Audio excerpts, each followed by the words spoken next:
अस्सलाम वालेकुम। आज का जो हमारा टॉपिक है वो है सिग्निफिकेंस ऑफ माइटोसिस। हमने अपनी पिछली वीडियो में माइटोसिस के बारे में बात की थी कि माइटोसिस हमारे पास वॉल्टर फ्लेमिंग ने इसको ऑब्ज़र्व किया था एक डिवाइडिंग सेल में, और आज हम इसके सिग्निफिकेंस पर बात करेंगे। तो सबसे पहले जो इसका सिग्निफिकेंट है वो है ग्रोथ।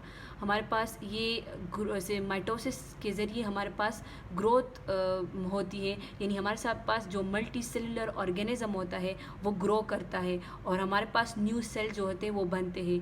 हमारे पास जो न्यू सेल्स जो होते हैं, जो हमारे पास बॉडी के सोमेटिक सेल्स होते हैं, उनमें माइटोसिस के ज़रिए डिवीजन होती है, जिसकी वजह से हमारे पास सेल ग्रोथ करते हैं और हमारे साथ एक सेल से मिलियन ऑफ सेल्स बन जाते हैं।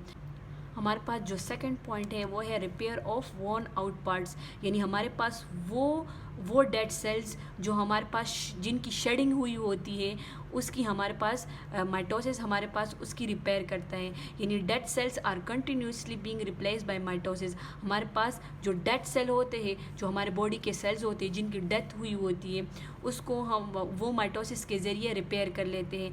फॉर एग्ज़ाम्पल हमारे पास इसकी एक एग्ज़ाम्पल है कि हमारे पास जो हमारे जो चीक सेल्स होते हैं ना, वो हमारे पास जो हम जब हम ब्रश करते हैं तो वो हम मिलियंस ऑफ हमारे चीक सेल्स जो होती हैं उनकी वो डेड सेल होते हैं और वो हमारे सलाइवा में प्रेजेंट होते हैं। तो उन सेल्स को माइटोसिस उन सेल्स को दोबारा जो है वो बनाता है।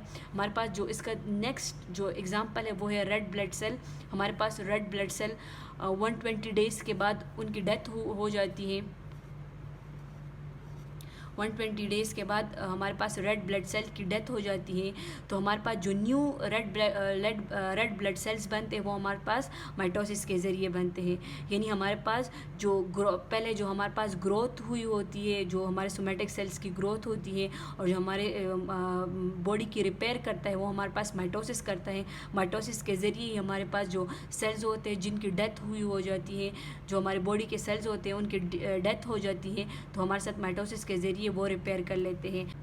हमारे पास जो तीसरा पॉइंट है वो है एसेक्सुअल रिप्रोडक्शन। हमारे पास एसेक्सुअल रिप्रोडक्शन हम कहते हैं किस चीज़ को है। हमारे पास it is a mode of reproduction in which a new offspring is produced by a single parents. हमारे पास एसेक्सुअल रिप्रोडक्शन उसको कहते हैं, उस मोड ऑफ रिप्रोडक्शन को कहते हैं जिसमें हमारे पास एक नया ऑफस्प्रिंग बनता है और हमारे पास वो ऑफस्प्रिंग हमारे पास एक सिंगल पेरेंट से बनता है।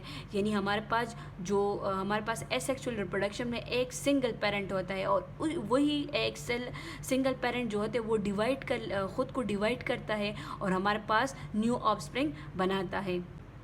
हमारे पास जो हाइड्रा की बॉडी पर हमारे पास मास ऑफ सेल बनता है जिसको हम बड कहते हैं, और माइटोसिस के ज़रिए उस बड में हमारे पास डिवीजन होती है और डिवीजन के साथ हमारे पास बड जो होता है वो ग्रो करता है। और जब हमारे पास बड ग्रो कर लेता है तो वो हमारे पास फिर डिटेच हो जाता है, अपने पेरेंट सेल से डिटेच हो जाता है। तो हमारे पास एक न्यू हाइड्रा की फॉर्मेशन हो जाती है। तो हमारे पास इसमें हमारे पास एसेक्सुअल रिप्रोडक्शन में हमारे पास एक ही पेरेंट होता है। हमारे पास हाइड्रा के एक ही पेरेंट है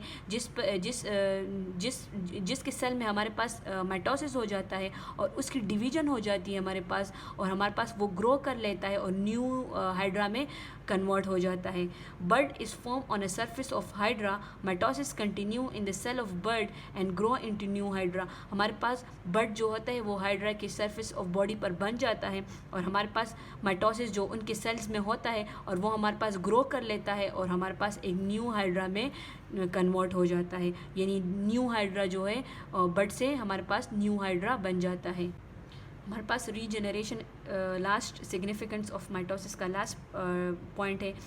हमारे पास रीजनरेशन किसको कहते हैं? हमारे पास it is renewal of organism और worn out sales and tissue. हमारे पास वो सेल्स जो हमारे पास डैमेज हो चुके होते हैं या वोन आउट हो चुके होते हैं, या वो सेल होता है या टिश्यू होता है या ऑर्गेनिज्म का कोई दूसरा पार्ट होता है तो उसकी हमारे पास रीजनरेशन से रिन्यूअल होती है, दोबारा बनते हैं। फॉर एग्जांपल हमारे पास टेल ऑफ लेज़र्ड, हमारे पास जो लेज़र्ड का टेल होता है, यानी हमारे पास अगर ये हमारे पास लेज़र्ड है तो हमारे पास अगर ये उसका टेल ये कट हो जाता है और माइटोसिस के ज़रिए ही ये दोबारा टेल हमारे पास बन जाता है। यानी हमारे पास माइटोसिस से रीजनरेशन होता है, दोबारा अगर एक ऑर्गेनिज्म है और उसका एक पार्ट रिमूव हो चुका होता है तो रीजनरेशन के ज़रिए, माइटोसिस के ज़रिए उसमें ग्रोथ आ जाती है और हमारे पास वो बन जाता है। और हमारे पास जो दूसरा है स्टार फिश का हमारे पास एग्ज़ाम्पल है, यानी हमारे पास स्टार फिश कुछ ऐसा ही होता है। और हमारे पास स्टार फिश जब हमारे पास उसका एक आर्म डिटेच हो जाता है तो हमारे पास वो रीजनरेशन के ज़रिए हमारे पास दोबारा बना देता है, यानी हमारे पास माइटोसिस उसमें हो जाता है और माइटोसिस के ज़रिए हमारे पास वो दोबारा बना देता है। और हमारे पास एक हाइड्रा भी इसका एग्जांपल है, यानी हमारे पास अगर हाइड्रा जो है रीजनरेशन के ज़रिए, जिस तरह हमने यहाँ पर बात की कि रीजनरेशन इसमें हमारे पास ग्रोथ आ जाता है और हमारे पास ये डिटेच हो जाता है और फिर हमारे पास एसेक्सुअल रिप्रोडक्शन में दोबारा इस पर बढ़ा जाता है और वो हमारे पास दोबारा न्यू हाइड्रा बना देता है।